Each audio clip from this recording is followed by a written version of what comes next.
Hola a todas y a todos. En este vídeo vamos a hablar de la filosofía de Platón.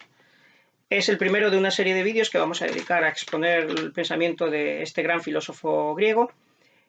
Y en este capítulo, que podemos considerar introductorio, vamos a abordar primero la cuestión del origen de la filosofía de este autor, es decir, qué pregunta o qué preguntas estarían detrás de todo su pensamiento y a las cuales él, a lo largo de su reflexión, de su vida, habría intentado dar respuesta o al menos formularlas de la mejor manera posible. En segundo lugar, también vamos a abordar la cuestión de cómo habría que leer o interpretar un texto platónico, es decir, un diálogo que, como vamos a ver, no es una cuestión nada obvia ni sencilla. Comenzando por lo primero, ¿cuál es el origen de la filosofía de Platón? Es decir, qué pregunta o preguntas la dirigen. Hay que partir del hecho de que Platón es un filósofo socrático. Fue Sócrates quien despertó la pasión de la filosofía en Platón. Según la leyenda, incluso Platón habría destruido las obras literarias en las que estaba comenzando a demostrar gran valía, y como es una prueba luego sus textos, sus diálogos filosóficos, e incluso habría aparcado sus ambiciones políticas de joven hasta que no poseyese una respuesta clara y convincente a qué es la justicia y por tanto pudiese dedicarse a la política desde el conocimiento. Bien, ¿qué significa que Platón sea un filósofo socrático? Significa que comparte con Sócrates la misma orientación filosófica, la misma pregunta fundamental, las mismas preguntas fundamentales y quizá también la orientación de esa respuesta. Por tanto, para comprender adecuadamente a Platón debemos remontarnos a Sócrates. Sócrates es un personaje excepcional en la historia de la filosofía por muchas razones, comenzando por el mero hecho de que es un filósofo, el mayor filósofo de la historia que no escribe nada. Es más, que incluso confiesa no tener nada que enseñar, nada que escribir, por supuesto. Y, sin embargo, pues justamente pasa la historia. ¿Por qué es tan excepcional Sócrates? Seguramente porque Sócrates plantea la pregunta filosófica de una forma original, muy original y muy fuerte, que no había sido planteada quizás nunca antes y probablemente tampoco vaya a ser planteada después como él lo hizo. Porque lo que a Sócrates le interesaba de la filosofía, lo que él consideraba realmente un amor al saber, no era como en los filósofos que le habían precedido, por lo menos según el tópico, los llamados presocráticos, cuestiones como cuál es el origen de todas las cosas, cuál es la realidad última de todas ellas, etc. Es decir, cuestiones más bien teóricas, ontológicas, metafísicas o físicas, sino que a Sócrates le interesa la pregunta que podríamos llamar hoy en día existencial o vital, que podríamos formularla así: ¿cómo hay que vivir? Claro, esta no es una pregunta que se le ocurriese por primera vez a Sócrates, obviamente. No solo los filósofos, sino que todo el mundo de alguna forma se la ha planteado, pero lo que hace a Sócrates es excepcional es habérsela planteado de una forma más profunda quizás, más insistente, más esencial que nunca. Pero además Sócrates transforma esta pregunta de cómo hay que vivir en una pregunta algo más técnica, filosóficamente hablando, una pregunta más rigurosa, porque no pregunta cómo hay que vivir, sino que la gran pregunta que formula Sócrates una y otra vez es ¿qué es la virtud? En general, Sócrates, según nos cuenta también Aristóteles, habría sido el que introdujo en la filosofía las preguntas del tipo ¿qué es algo? Pero en realidad a Sócrates lo único que le interesa, o lo primero y fundamental que le interesaba saber qué es la virtud. ¿Qué es la virtud? Bueno, es un término griego, es la traducción de un término griego, del término griego arete, que en la traducción queda muy deslucido, entre otras cosas porque las éticas modernas no son precisamente éticas basadas en el concepto de virtud, pero podemos definir una virtud como una cualidad positiva de un ser que le corresponde por su naturaleza. Por ejemplo, pues serían virtudes propias de la naturaleza de un caballo, según Sócrates, pues la fuerza, la velocidad, la nobleza, características así. Igualmente, incluso podríamos atribuir virtudes o cualidades positivas incluso a una herramienta, por ejemplo, a un cuchillo, pues la virtud de un cuchillo sería cortar bien. De modo que una virtud es aquello en lo que algo es bueno por su propia naturaleza, aquello que algo debe desarrollar para desarrollar bien su propia naturaleza, podríamos decir también. Bien, entonces la pregunta socrática evidentemente no es cuál es la virtud de un caballo o cuál es la virtud de un cuchillo, eso cree él que generalmente lo sabemos. Y además es lo que normalmente investigamos, cómo hay que tratar a un caballo. El criador de caballos quiere saber cómo es la naturaleza de los caballos para saber cómo debe alimentarlos, cómo debe educarlos, etc. Pero lo que no nos preguntamos, según Sócrates, o no nos preguntamos con suficiente atención es qué es la virtud del ser humano, es decir, en qué cualidad o qué cualidades es bueno por naturaleza el ser humano. O dicho de otra forma, ¿qué propiedades naturales debe desarrollar un ser humano para ser un buen ser humano? Igual que un caballo debe desarrollar ciertas cualidades para ser un buen caballo. Así que esta pregunta, ¿qué es la virtud? Ti esti arete en griego, significa ¿en qué es bueno el ser humano? Esta pregunta, si os fijáis, si nos paramos a pensarlo un poco, vemos que es una pregunta, tras su aparente obviedad y sencillez, una pregunta en cierto modo extraña y paradójica, sobre todo para nosotros, para el pensamiento moderno, por ejemplo. ¿Por qué? Porque en sus dos partes, esta pregunta tiene dos partes, ¿qué es y la virtud? Aúna o sintetiza las dos grandes áreas del pensamiento humano, como son, por un lado, lo teórico y por otra parte lo ético o práctico. Primero lo teórico. ¿Qué es? ¿Qué es la gran pregunta, la gran forma de la pregunta teórica? Siempre que queremos conocer algo, preguntamos ¿qué es? A la pregunta ¿qué es? Hay que proporcionarle como respuesta una definición, una caracterización de aquello de lo que preguntamos qué es. Pero de lo que Sócrates se pregunta qué es de un concepto ético, de la virtud, del bien, de la justicia, de cualquiera de las formas de la virtud, porque la virtud, como veremos, pues tiene varias formas, siendo un único género. Por tanto, ¿qué es? Y la virtud es la síntesis, como os decía, de una pregunta completamente teórica, pero acerca del asunto más puramente práctico que hay, que es la acción humana, el bien, etc.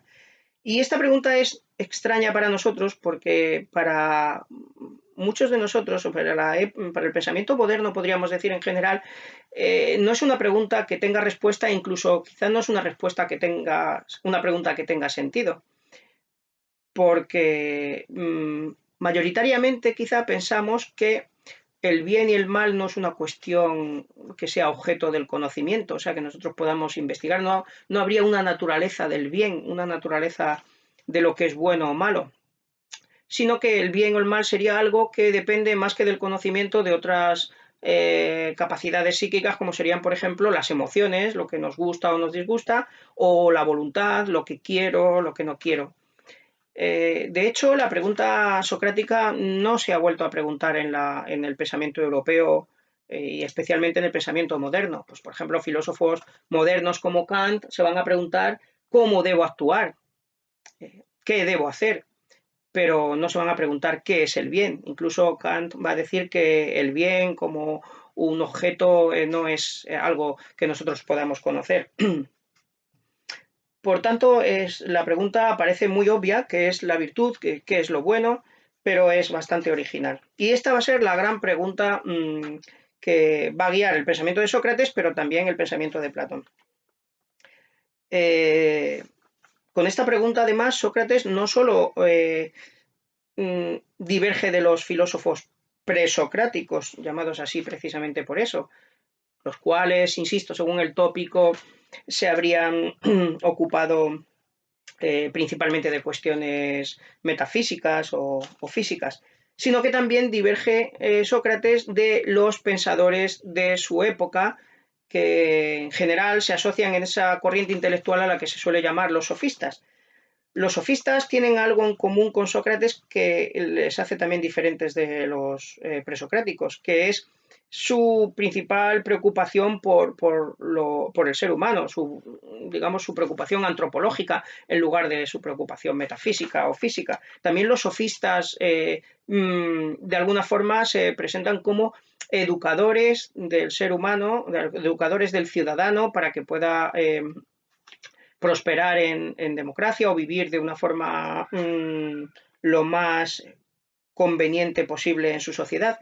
Pero hay una diferencia también fundamental entre Sócrates y los sofistas, precisamente en que los sofistas en general no habrían aceptado que esa pregunta tenga respuesta o que incluso ni siquiera tenga sentido, la pregunta de qué es lo bueno.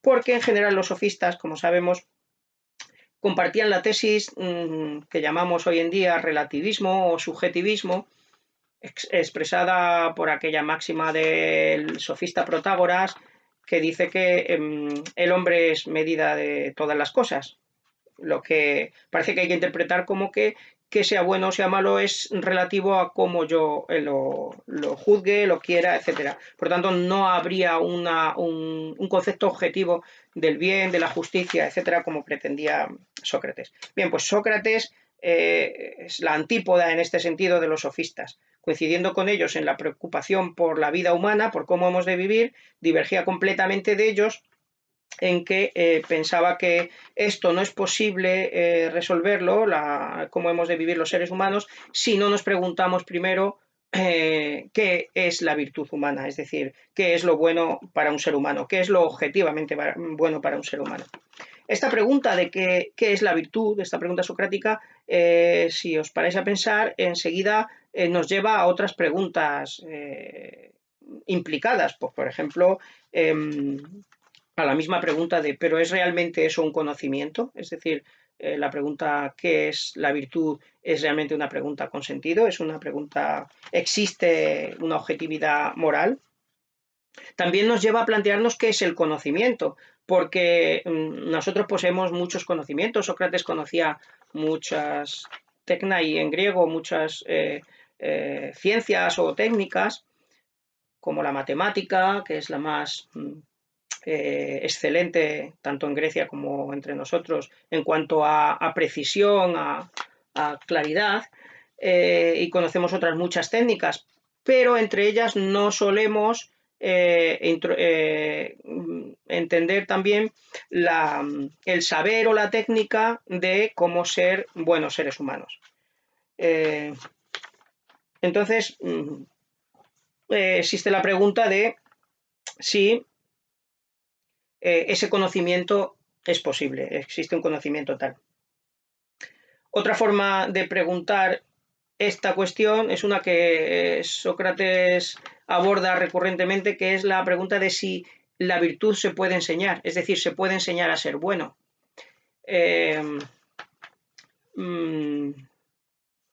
Parece ser, si nos fiamos de, por ejemplo, la vida en la sociedad ateniense democrática, muy similar en ese sentido a la nuestra, parece ser que esto no habría que enseñarlo, no habría, como se dice hoy, una educación para la ciudadanía, no sería necesaria ni siquiera posible porque todo el mundo tiene que saberlo ya. Si no, no tiene sentido el concepto de democracia. Por ejemplo, en medicina no se deciden las cosas democráticamente.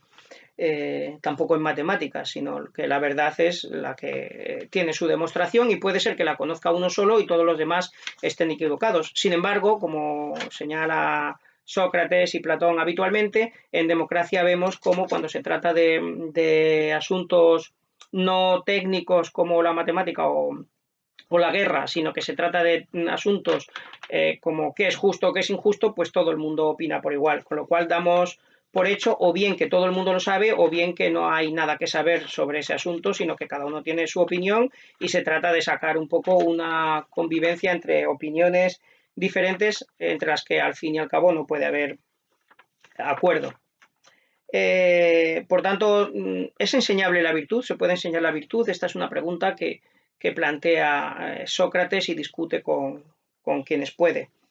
Y detrás de esas preguntas, y especialmente de la pregunta ¿qué es la virtud? O sea, es decir, ¿qué es ser un buen ser humano? Evidentemente está la pregunta de ¿qué es un ser humano? Y esta es quizá la forma más completa de la pregunta, junto con ¿qué es la virtud? ¿Qué es qué somos nosotros? O según lo expresa Sócrates a menudo, es el cumplimiento de aquel mandamiento, podríamos decir, que nos impone Apolo y que estaba escrito en la entrada del templo de Apolo en Delfos, que dice, conócete a ti mismo, gnosis auton en griego. Por tanto, la pregunta de qué es una vida buena nos lleva a qué es la virtud y esta nos lleva en último extremo al conocimiento de uno mismo, al autoconocimiento. Bien, pues estas serían las preguntas que planteó Sócrates y es por intentar responder a estas preguntas por lo que Platón es un filósofo socrático. Pero Sócrates, a lo largo de toda su existencia, al parecer, confesó que él tenía esas preguntas, pero que no tenía una respuesta para ellas. De ahí su famosa frase, yo lo único que sé es que no sé nada. Lo cual, paradójicamente, descubre él, ya es quizá la mayor sabiduría, por lo menos comparada con todos aquellos seres humanos que tampoco saben la respuesta a estas preguntas, no saben qué es la virtud de un ser humano, porque tampoco saben qué es realmente un ser humano, pero creen que lo saben. Y solo hay una ignorancia mayor que la de no saber nada, que es creer que sabes algo no sabiendo nada. Bien, entonces la filosofía de Sócrates se habría quedado pues en un continuo preguntar, como si Sócrates fuese la gran interrogación, pero sin llegar a una respuesta. Ciertamente no se sabe hasta qué punto esta ignorancia que confiesa Sócrates es sincera o es una ironía, o es sincera e irónica a la vez, que también es posible. Quizá es una ironía porque Sócrates, por otra parte, según también podemos ver por los testimonios que nos dejan sus discípulos, sí parece que había ciertas cosas que sabía. Por ejemplo, pues en su defensa ante el tribunal ateniense que le condenó a muerte, él afirma que no sabe lo que es la muerte, que hay después de nuestra muerte, si hay una otra existencia en el Hades o hay la aniquilación total, pero sí sabe que es peor ser injusto que ser justo. Por tanto, por lo menos las normas éticas más básicas sí que parece saberlas. Bien, sea lo que sea de lo que Sócrates supiese, la imagen final que nos queda de Sócrates es que es la gran interrogación, la gran pregunta, pero no la respuesta. Y aquí es donde comienza Platón. Porque Platón, a lo largo de muchas de sus obras, sí que pone precisamente en boca de Sócrates, pero también de otros personajes de sus diálogos, una clara y contundente respuesta a estas preguntas y a otras muchas que quizá Sócrates directamente no se había hecho o no se habría hecho, aunque estén implicadas, como por ejemplo cuál es la auténtica forma de conocimiento, cuál es la auténtica realidad, preguntas que sí que eran más propias de los filósofos presocráticos, pero que Platón las aborda siempre, en cierto modo, en relación con la pregunta moral socrática, con la pregunta ética. Bien.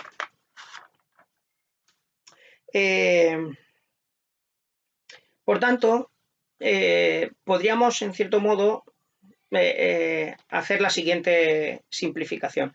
Sócrates es la gran pregunta, que es el bien, y Platón intenta ser la gran respuesta, la respuesta sistemática en todos sus puntos a esta pregunta. Evidentemente esto no lo hace Platón de forma inmediata. De Platón conservamos, algunos expertos piensan que prácticamente todo lo que escribió, es más, conservamos cosas que no escribió pero que han pasado a la historia con su nombre, seguramente son falsificaciones, de algunas de ellas los expertos están completamente convencidos, por ejemplo, pues porque no tienen no manejan el lenguaje propio de la época de Platón, sino uno más tardío, y otros porque su propia calidad literaria es muy diferente a la de los diálogos que claramente son de mano de Platón, que era un genio escribiendo. Bien, pues a lo largo de todas las obras que conservamos de Platón, los expertos están en general de acuerdo, con algunas excepciones, están en general de acuerdo que se puede establecer una cierta periodización, principalmente 3 grandes periodos. En un primer periodo, Platón, aún relativamente joven, impresionado por la figura de Sócrates y lo que le veía hacer, que era dialogar en la plaza pública o en los gimnasios, en los lugares donde concurrían ciudadanos atenienses, lo que le veía hacer, que era dialogar, lo traslada a una obra literaria que es en forma dialogada, en la que parece que se está como tomando acta o tomando un recuerdo de lo que se le habría oído discutir a Sócrates con sus interlocutores. Por cierto, no fue Platón quien inventó este género literario de los diálogos socráticos, sino que otros discípulos de Sócrates, incluso antes que Platón, ya habían escrito lo que se llama en griego socrático y logoi, es decir, discursos socráticos o, si queréis, diálogos socráticos. Pero desde luego será Platón el que, con su genio literario y filosófico, llevará este género de los diálogos socráticos a su máxima calidad. Bien, como decía, en un primer periodo, por tanto, Platón parece que habría seguido las enseñanzas de Sócrates prácticamente al pie de la letra. En estos diálogos se caracterizan primero porque en general son más breves que los posteriores, son más sencillos de literatura, apenas tienen más que la propia exposición del diálogo, a diferencia de los posteriores, que van a ser mucho más ricos literariamente, con grandes prólogos y mitos, etc. Y estos primeros diálogos son más sencillos y se caracterizan prácticamente todos ellos por hacerse preguntas solo de tipo ético o como mucho estético, qué es lo bueno y qué es lo bello, que por cierto entre los griegos y en Platón está más estrechamente conectado de lo que lo está para nosotros hoy, de modo que en realidad no era tanto un tema diferente como lo sería hoy. Son textos, por tanto, que abordan cuestiones éticas y estéticas, y por último, estos textos se caracterizan también porque acaban siempre sin una respuesta positiva, que era lo típico en una refutación socrática, es decir, en ese análisis en que Sócrates sometía a sus interlocutores mediante preguntas, intentar que definiesen ese concepto del que se trataba, por ejemplo, pues qué es la valentía, qué es la prudencia, etc. Y Sócrates iba examinando cada una de esas respuestas y refutándolas, demostrando que no eran respuestas suficientes, y al final del diálogo se llegaba a la conclusión de que las respuestas que el interlocutor había ofrecido o que el propio Sócrates a veces proponía no resistían al examen, y no había una respuesta positiva a esa pregunta. Eso se denomina una conclusión aporética, porque en griego una aporía es una dificultad que no se puede salvar, literalmente un quedarse sin camino. Por tanto, estos primeros diálogos son estos diálogos que se llaman normalmente socráticos, o podríamos decir estrictamente socráticos, son diálogos aporéticos.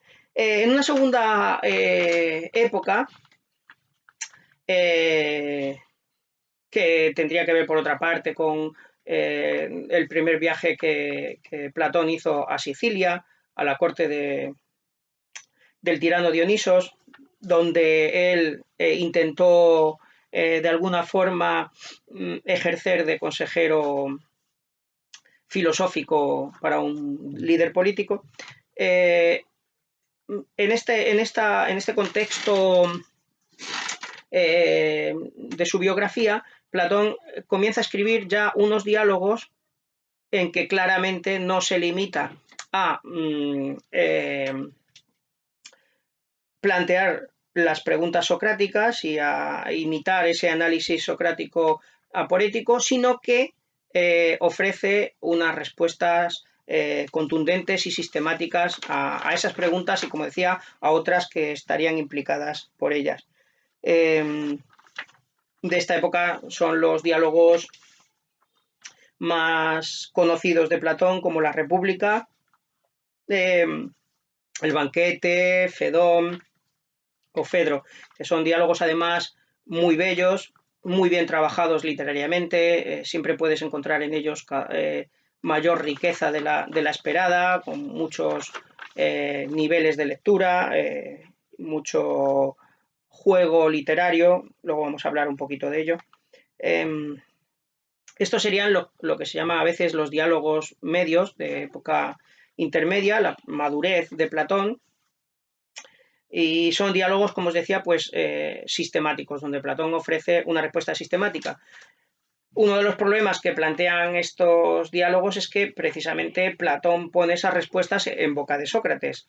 Y claro, esto genera lo que se ha conocido habitualmente como el problema socrático, que es el de hasta dónde llega Sócrates y dónde comienza Platón. Eso es decir, por qué Platón puso en boca de Sócrates cosas que, por lo que sabemos, Sócrates jamás dijo. Era por una especie de homenaje, mantenerle un homenaje, pero hoy en día nos resultaría muy extraño poner en boca de otros, aunque fuera nuestro maestro, nuestro adorado maestro, poner en su boca cosas que él no dijo, incluso que van bastante más allá de lo que él dijo. Es posible que Platón no creyese que estaba traicionando esencialmente a Sócrates al dar esas respuestas. Probablemente él pensaba que esas respuestas que él comienza a dar en estos diálogos medios, y que son lo que vamos a conocer como la filosofía platónica, estaban de alguna forma implícitas en las preguntas de Sócrates. Se ha dicho muchas veces que una buena formulación de una pregunta es el 90% de la respuesta. En ese sentido, las preguntas de Sócrates, quizá pensaba Platón, nos indican claramente hacia dónde buscar la respuesta. De hecho, el propio análisis que hacía Sócrates rebatiendo las diferentes respuestas que los demás ofrecían no tenía una finalidad exclusivamente destructiva, sino que cuando eliminábamos cada una de las hipótesis equivocadas, íbamos dejando el espacio abierto para una respuesta positiva. Y probablemente esto es lo que, si Sócrates no llegó a decirlo nunca entre sus amigos y Platón no le oyó a Sócrates decir eso, al menos Platón debió pensar que era lo que naturalmente habría dicho Sócrates si hubiera desarrollado esas preguntas. Claro que por otra parte se podría decir que quizá Platón está traicionando completamente a Sócrates al proponer esas respuestas y que probablemente si Sócrates las hubiese escuchado pues no le habrían convencido e incluso a lo mejor habría hecho con ellas como con las de los demás, es decir, demostrar que son vacías, que no son realmente consistentes.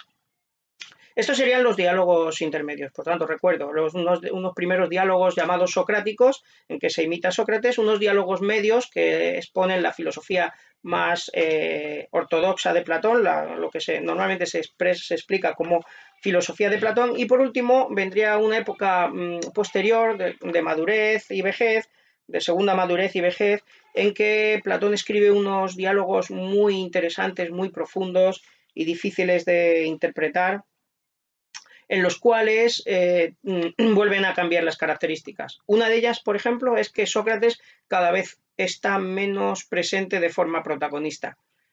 Su lugar lo ocupa otro maestro, por ejemplo, Parménides, el gran filósofo de Elea, o un discípulo de Parménides, llamado el extranjero, llamado anónimamente un extranjero. Sócrates aparece en esos diálogos, pero en un lugar secundario, escuchando a estos maestros. En otra ocasión es un itálico pitagórico llamado Timeo. Y por último, el que parece que fue el último diálogo que Platón redactó y que posiblemente está inconcluso, no se sabe si debía acabar ahí o continuar, eso está sujeto a discusión, titulado Las leyes. El protagonista es llamado un extranjero ateniense, y Sócrates no aparece por ninguna parte en este último diálogo, que por otra parte es el más extenso de todos los diálogos de Platón. Otra característica de esta última fase de los diálogos de Platón es que son diálogos en general largos, densos, con párrafos extensos, especialmente las leyes, a veces varias páginas sin que el interlocutor pare de hablar, a diferencia de los diálogos vivos y frescos de la primera época. Y son también diálogos en que están incluidas reflexiones críticas o no críticas en el sentido de destructivas, pero sí de una reflexión sobre sí misma de las teorías que Platón ha expresado en los diálogos medios. Bien, vamos a pasar ahora al problema de, por tanto, cómo se puede leer o cómo se puede interpretar un texto platónico. Como os decía, pues prácticamente todos los textos que conservamos de Platón tienen la forma de diálogo entre diferentes interlocutores, principalmente Sócrates, pero no siempre. Estos diálogos pueden ser presentados directamente, en que aparecen los interlocutores del diálogo, dos generalmente, o bien puede ser narrados por otra persona. Por ejemplo, Sócrates nos narra la República, o narra para otras personas la República. Nosotros asistimos como espectadores a esa narración, pero está narrando un diálogo. Bueno, acerca de estas obras se han suscitado muchos problemas de interpretación a lo largo de la historia. Pues, por ejemplo, uno de ellos es, a lo largo de todos esos diálogos, ¿Platón mantiene un mismo pensamiento o hay una evolución, quizá una evolución cronológica, una evolución biográfica, de forma que el pensamiento de Platón va cambiando y podríamos tener en esos textos una especie de biografía intelectual? O bien incluso ni siquiera Platón pretendía expresar una misma filosofía en todos ellos, sino que en diferentes textos experimentaba diferentes ideas y no hay por qué buscar necesariamente que todos los textos sean coherentes entre sí. Esta es una cuestión. La otra cuestión importante es qué papel juega los elementos literarios del texto, y especialmente el hecho de que Platón jamás hable en primera persona. Se menciona a sí mismo en algunos diálogos, pero siempre de forma indirecta. Y todo lo que nosotros normalmente interpretamos como enseñanzas de Platón, en realidad están puestas en boca de otro personaje, principalmente Sócrates, pero también, como os decía, pues Parménides, que fue un filósofo real y que tenía su propia filosofía, o Timeo, que es un filósofo del que no sabemos si era real o imaginario de Platón. Por tanto, ¿qué papel juegan todos estos elementos literarios del texto de Platón? Bueno, Vamos a comenzar discutiendo esta cuestión del valor de los elementos literarios. ¿Por qué se plantea en el caso de Platón esta cuestión y no en el de otros filósofos? En general, la mayor parte de los filósofos a lo largo de la historia, pensemos por ejemplo en Aristóteles, el gran discípulo de Platón, los filósofos han utilizado como género literario el del tratado, una especie de escrito en prosa en el que el autor expone directamente pensamientos, los argumenta, etc. Es decir, no los filtra a través de intermediarios, como ocurre en una obra dialogada como la de Platón. Esto es en general, pero claro, esto tiene muchas excepciones. No todos los filósofos han escrito de esa forma. Platón, de hecho, ya había conocido otras fórmulas de escribir la filosofía. Pues, por ejemplo, el propio Parménides, de quien hablábamos, escribió en verso y en versos épicos como los de la Ilíada o la Odisea de Homero, y expone también, presenta ahí también situaciones míticas como su viaje en un carro alado ante la divinidad, etc. Es decir, hay un género literario dentro del cual aparecen las enseñanzas que tampoco Parménides dice en primera persona, sino que se las hace decir a la diosa de la verdad.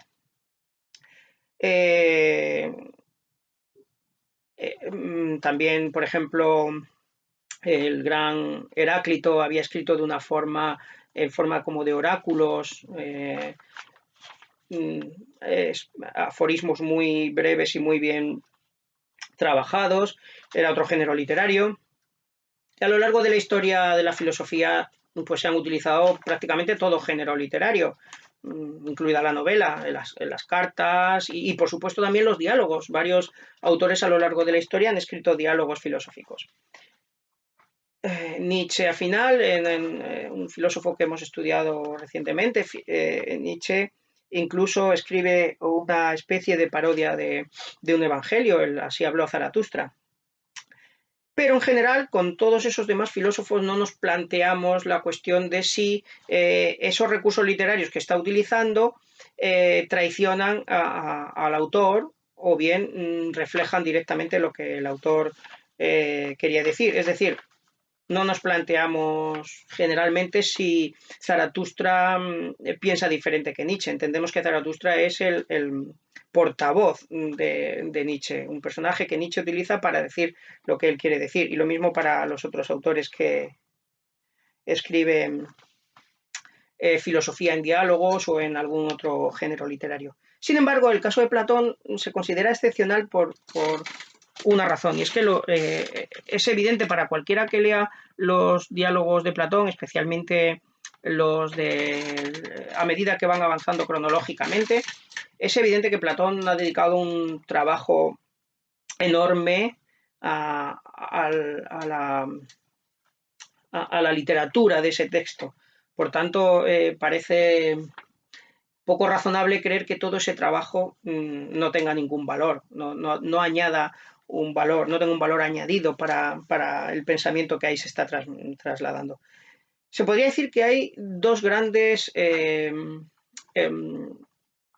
tipos de teorías acerca del papel que los elementos literarios tienen en la filosofía de Platón. Por una parte está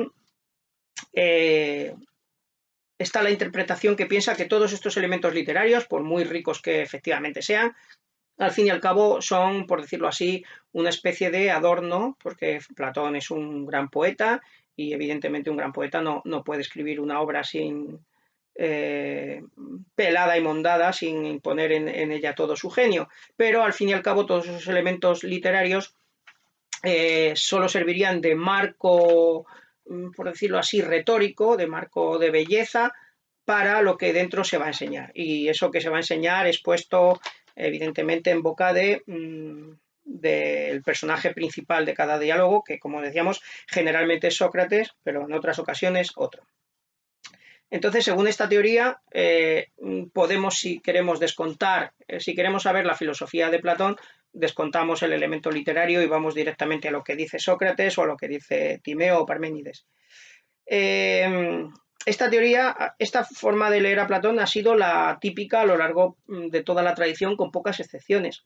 Es más, es muy importante tener en cuenta que era la forma en que interpretaba los diálogos Aristóteles. Y claro, Aristóteles es un filósofo que estuvo dentro de la Academia Platónica durante al menos 20 años y evidentemente conocía a Platón muy bien. Si es improbable, es muy improbable creer que si los elementos literarios de los diálogos platónicos cambiasen sustancialmente el pensamiento que ahí se estaba transmitiendo, Aristóteles no lo supiese. Evidentemente, Aristóteles debía saberlo. Y Aristóteles, cuando menciona los diálogos de Platón, atribuye a Platón lo que en ellos dice Sócrates o Timeo o cualquier otro de los personajes.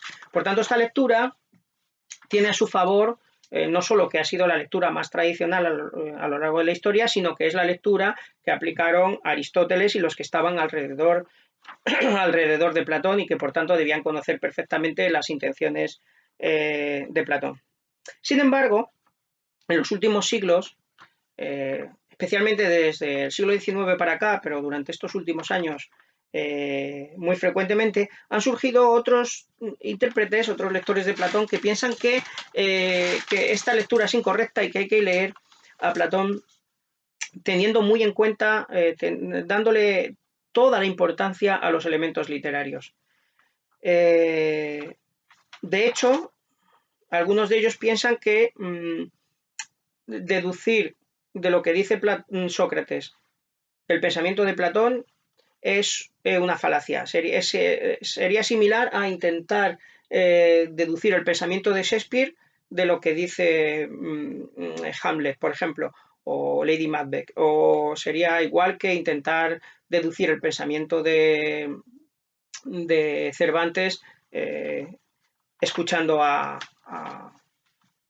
Don Quijote. Porque, dicen estos intérpretes, en una obra dialogada, en una obra dramática, dramatúrgica, el autor no está directamente, no está en primera persona, sino que está escondido detrás de los personajes. Por tanto, en ningún momento podemos atribuirle al autor lo que dice alguno de esos personajes. Eso quiere decir que al interpretar un texto de Platón no solo tenemos que tener en cuenta los contenidos de lo que dice cada personaje, sino quién es ese personaje, en qué situación lo pinta Platón, si lo describe en un estado u otro, etcétera. Por ejemplo, hay personajes que aparecen ebrios o que aparecen más viejos o más jóvenes. Todo esto tendría valor, según estos intérpretes, para interpretar a Platón. Bien, este debate está abierto, por tanto, sigue diariamente se están publicando estudios sobre Platón y unos optan más por un tipo de lectura que por otra. Es verdad que últimamente han predominado bastante estas lecturas que dan mucho peso a lo literario, pero cuando todavía seguimos enseñando qué pensó Platón, seguimos deduciéndolo de lo que él ha puesto en boca de personajes como Sócrates o los otros personajes principales de sus obras. Personalmente, yo creo que lo más razonable es lo siguiente. Creo que no cometemos ninguna falacia al pensar al atribuir a Platón el pensamiento que él está poniendo en boca de los principales personajes. Esto no es lo mismo que una obra literaria como los dramas de Shakespeare, donde la finalidad es sobre todo efectivamente literaria, sino que son obras filosóficas en las que hay dentro argumentos, tesis, etcétera.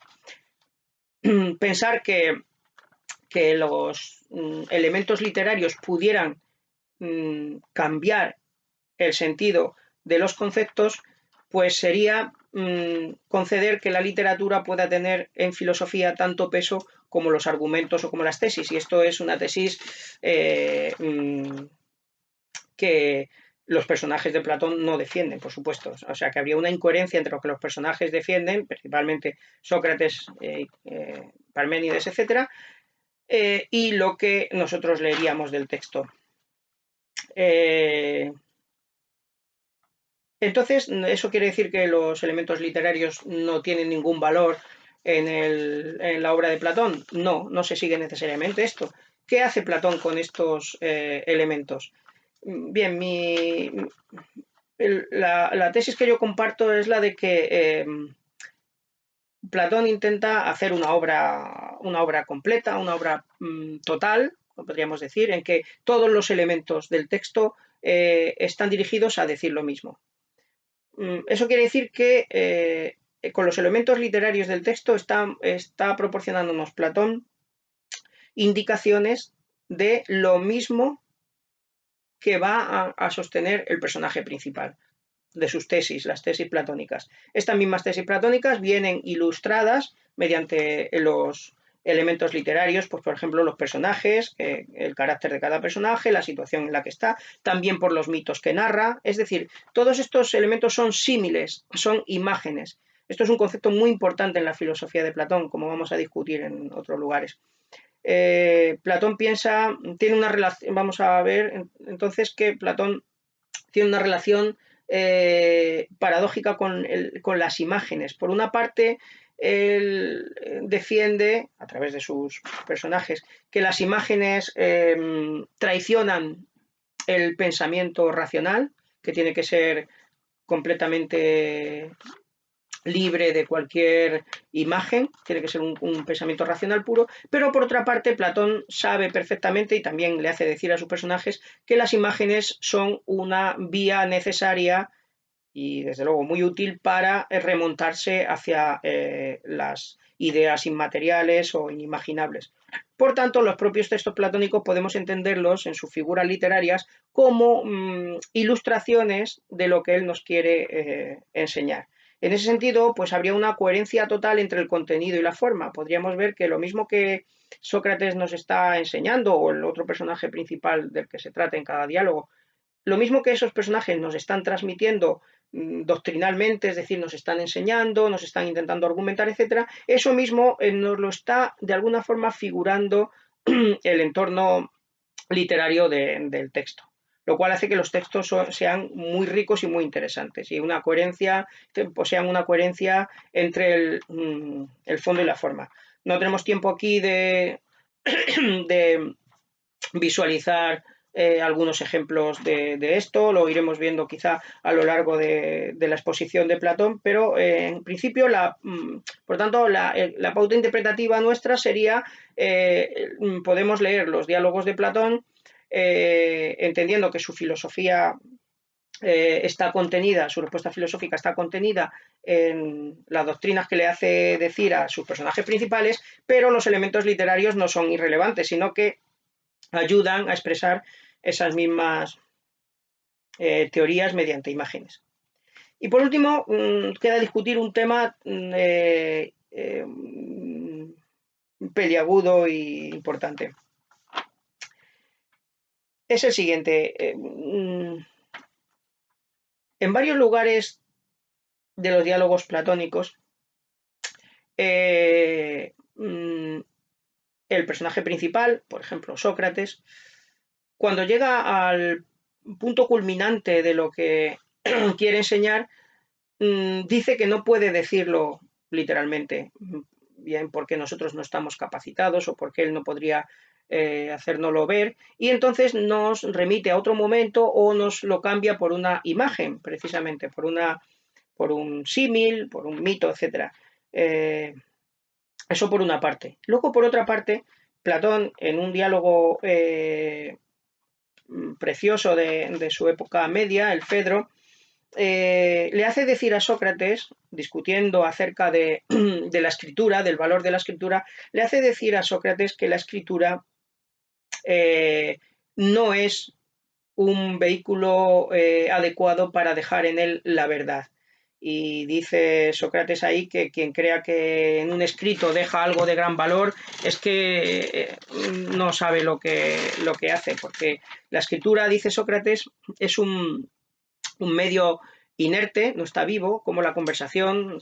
Cuando estamos conversando podemos preguntarnos si no entendemos y podemos darnos respuesta.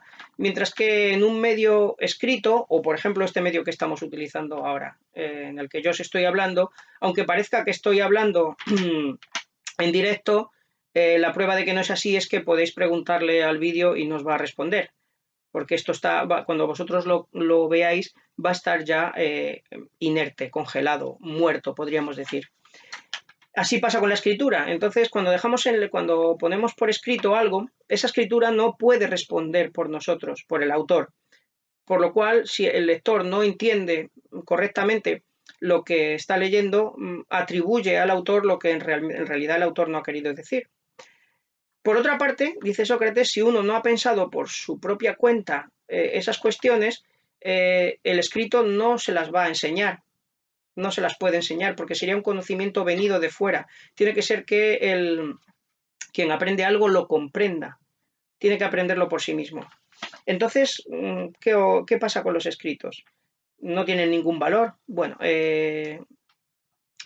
Sócrates dice ahí en este texto, en el Fedro, que los diálogos o los textos escritos no son más que un recordatorio para el que ya sabe, para un recordatorio que es un pasatiempo que el sabio escribe para cuando le llegue, dice él, el momento de la vejez, pues es como una especie de pasatiempo, un jardín de las palabras en que él va plantando palabras, pero en ningún momento creerá que ese conocimiento es diáfano, que esa presentación es diáfana.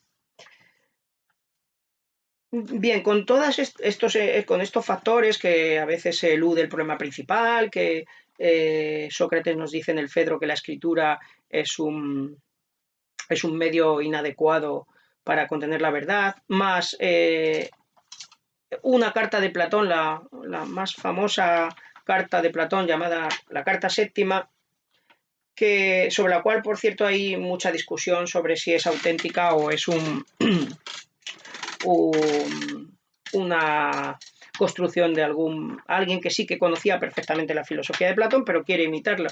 Hay que tener en cuenta que existió en la antigüedad toda una industria de falsificaciones de este tipo, porque las universidades pagaban bien obras desconocidas de grandes autores, por ejemplo Platón. Entonces, pues algunos de los diálogos que han pasado con su nombre, los expertos están seguros de que no son suyos y que son este tipo de falsificaciones. Ahora bien, esta carta séptima, si es una falsificación, está muy bien hecha y dice cosas que Platón no ha dicho literalmente así en otros sitios, por lo cual este texto genera bastante problema en los intérpretes. El caso es que en esta carta séptima se va todavía más allá de lo que dice Sócrates en el Fedro, de lo que Platón le hace decir a Sócrates en el Fedro, acerca de la escritura. Y en esta carta séptima, el supuesto Platón, el autor de la carta, dice que él jamás ha escrito nada sobre aquello que considere realmente más valioso, sobre los grandes principios de la filosofía, ¿no? Porque es algo, dice él, que no se puede dejar por escrito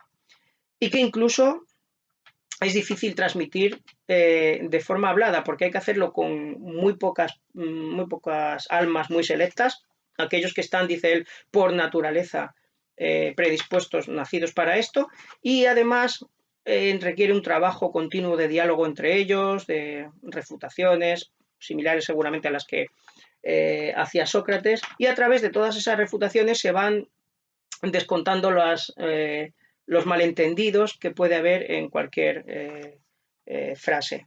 Por tanto, si hacemos caso a esta carta séptima, todo lo que conservamos de Platón prácticamente no tendría ningún valor.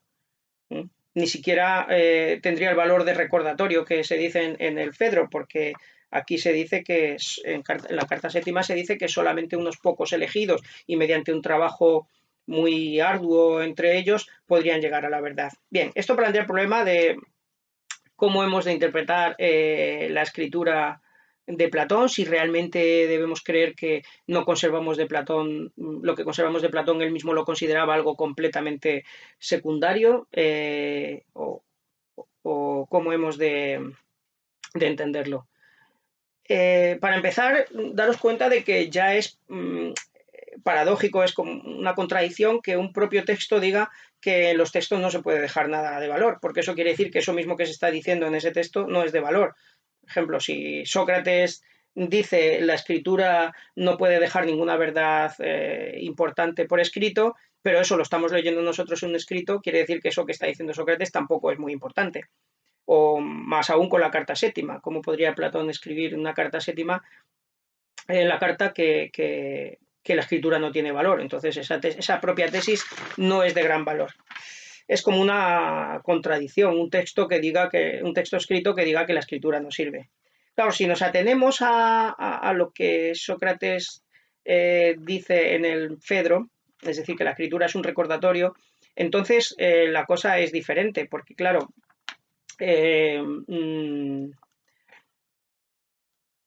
como vamos a ver cuando expongamos la filosofía de Platón, Platón considera que, en cierto modo, aprender es recordar, tener una reminiscencia, un recuerdo, porque las ideas ya las hemos poseído. Por tanto, si aplicamos esto a la escritura, podemos entender que los signos escritos son un recordatorio de lo que en realidad todos ya sabemos y lo buscamos en nuestra propia mente, en nuestra propia alma. Y la escritura nos sirve para refrescarlo, a unos mejor que a otros, porque unos tenemos esa sabiduría más oculta y más difícil de encontrar en nosotros mismos, pero al fin y al cabo el escrito sería ese vehículo. Con eso lo que Platón nos estaría advirtiendo es de que no nos tomemos los escritos de una forma completamente literal y evidente, como si pensásemos que van a ser transparentes y que simplemente con leer un diálogo de Platón lo vas a entender a la primera y vas a llegar a la verdad que él pensó, porque esto es una superficialidad, pero eso todos deberíamos ser conscientes de ello. Un libro tiene infinitas lecturas, y no solo eso, sino que tiene cada vez lecturas más profundas. El libro refleja un texto, un libro, un poema o cualquier obra literaria, refleja siempre la situación del propio lector. El libro no es simplemente unidireccional desde el escrito hacia el lector, sino que es un diálogo entre el lector y uno no puede entender el escrito de una forma más elevada que la que él mismo puede entender las cosas, pero sí puede utilizar el escrito para hacerse consciente o recordar lo que él mejor ha llegado a pensar hasta ahora, o lo que él más puede pensar dado el momento, digamos, de desarrollo intelectual en el que está. En una siguiente lectura, más adelante, podrá abordar una reflexión más profunda y encontrará que el texto también se lo dice. Con eso Platón nos advierte que sus diálogos pueden estar siendo leídos cada vez con una lectura más profunda y que no nos conformemos ni con la primera, ni con la segunda, ni con la enésima, sino que siempre intentemos utilizarlo solamente como un recordatorio.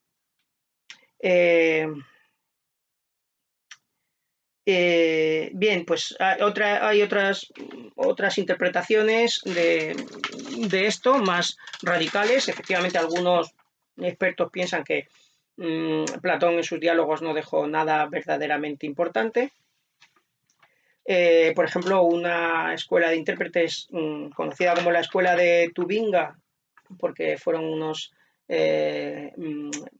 profesores alemanes de esta ciudad los que desarrollaron esta interpretación, piensan que efectivamente Platón no habría dejado sus grandes enseñanzas por escrito, pero sí tendríamos una manera de entrar en contacto con ellas a través de las noticias que nos han dejado aquellos que sí hablaron con Platón. Entonces, esto es conocido como las doctrinas no escritas, es decir, los pensamientos o las enseñanzas no escritas. Platón, obviamente, en su academia que fundó, habría discutido con sus discípulos o con sus amigos sobre esas grandes verdades que no se le habría ocurrido nunca poner por escrito, pero estos amigos sí la habrían escuchado de él. y estos a su vez lo podrían haber transmitido. De hecho, nos habrían sido transmitidas a través de ciertos recuerdos que han quedado en la literatura. Platón dijo entre sus amigos que tal. Entonces estos intérpretes intentan extraer una filosofía de Platón superior a la que nos encontramos en sus diálogos a partir de estos recuerdos que habrían dejado sus discípulos. Bien, esta teoría desde mi punto de vista no es aceptable por varias razones. En primer lugar, las informaciones que tenemos sobre esas enseñanzas no escritas son muy pequeñas y en ellas no parece que Platón estuviera contando nada diferente de lo que aparece en sus diálogos, aunque sí expresándolo con otros términos.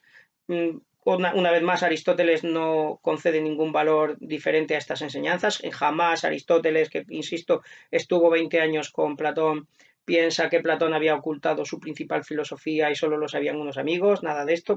Aristóteles utiliza los diálogos de Platón como si fuesen la fuente de su enseñanza.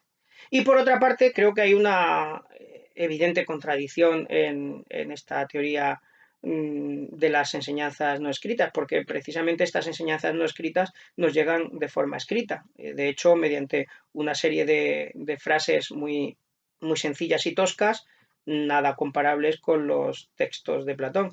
Y claro, si tomamos al pie de la letra, como hacen estos intérpretes, la carta séptima de Platón creemos que es suya y que hay que interpretarla literalmente, entonces hay que tener en cuenta que él dijo que de ninguna forma se podía dejar por escrito lo que él enseñaba, sino que hacía falta un trabajo muy arduo con personas muy selectas y tal. Sin embargo, nosotros estas enseñanzas no escritas las escuchamos y gracias a ellas podemos aprender lo que Platón pensaba. Obviamente esto es absurdo. Si Platón hubiera podido decir, si estas verdades profundas de Platón, si esas supuestas verdades de Platón se hubieran podido decir en unos escritos tan sencillos como los que nos transmiten esas doctrinas no escritas, que son escritas, pues evidentemente Platón las habría escrito.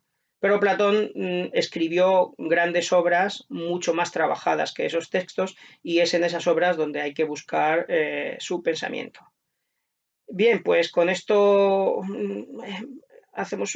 damos por hecha una introducción al pensamiento de Platón, sintetizando rápidamente. Platón es un filósofo socrático, intenta responder la pregunta esencial de Sócrates, que es cómo hemos de vivir, o de forma más técnica, qué es la virtud, es decir, qué es ser un buen ser humano. Y todas las preguntas que esta pregunta conlleva, como cuál es el verdadero conocimiento humano, cuál es la naturaleza humana, cuál es la realidad, etcétera, etcétera. Todas estas preguntas que Sócrates solo había hecho o insinuado, Platón aborda la tarea de darles una respuesta sistemática, una respuesta que presenta en la época media de su vida y que luego vuelve a reconsiderar críticamente, pero en realidad no abandona, sino que mantiene prácticamente igual a lo largo de toda su vida, introduciendo los cambios que le sugiere cada nueva reflexión, pero sin realmente abandonar jamás ninguna de sus grandes teorías elaboradas en época media. Y como hemos de leer los textos platónicos, pues tenemos la fortuna de que Platón haya escrito no solo grandes obras filosóficas, sino que lo haya hecho de una forma literariamente soberbia. La suerte de que no solo fuera un gran filósofo, sino también un gran poeta. Y como el propio Platón hace decir a sus personajes, las imágenes, en este caso las imágenes literarias que nos proporcionan estos textos, nos pueden ayudar a comprender esas mismas ideas que de forma más abstracta e inmaterial pues son mucho más difíciles de comprender, si es que acaso los seres humanos pueden llegar a comprenderlas, si no es mediante imágenes. Con esto dejamos planteado el inicio de la filosofía de Platón y a partir de aquí deberíamos abordar las diferentes áreas en que puede de alguna forma dividirse su pensamiento. Esto lo abordaremos en sucesivos vídeos. Hasta luego.